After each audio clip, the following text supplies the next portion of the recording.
if you really want the popularity of Eazy-E, Godfather, and everything that came from that family tree, it's all from the West Coast. Yeah, and we talked about Eazy before when we did the NWA album.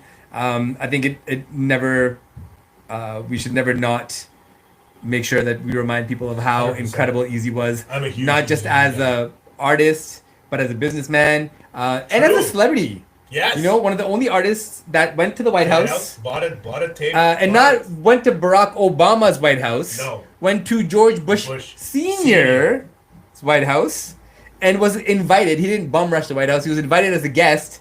And that speaks to his celebrity. And I think it's terrible that we lost him at such a young age.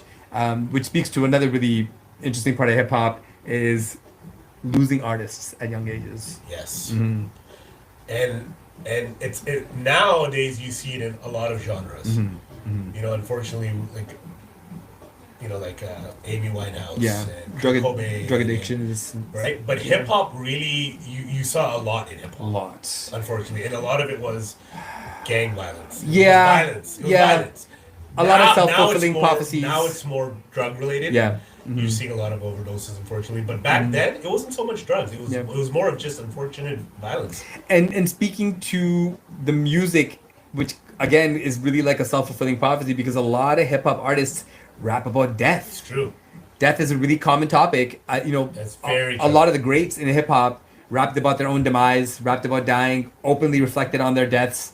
You know, Pac talked about how people would celebrate him after he died. Right. Big talks about suicidal thoughts all the time. Scarface talks about death. You know, a lot of artists reflect on their death. And I think a lot of these rappers, even in their songs, they used to be like, "Lucky if I made it to 21." Like that was such a common line. Very common theme. Because that was like the life expectancy, right? Like if you made it at 20, you're wow, you're gonna have a long life. And that's incredible to even say out dark loud. And sad. Yeah, because it speaks to how the culture was created and the music that was birthed from such a dark, really destitute place. It's true.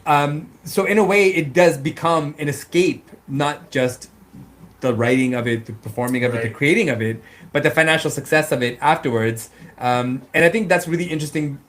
We've kind of talked about the years as we're going through hip hop.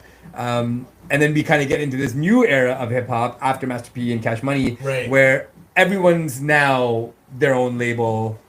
And you're talking like early 2000s. Yeah, everyone's got an imprint. It's true. Every big artist has a stable of smaller artists underneath them. Eminem, Shady Records. Yeah, Eminem, and then Nelly kind of did the same thing with the same Lunatics. Disturbing the noise.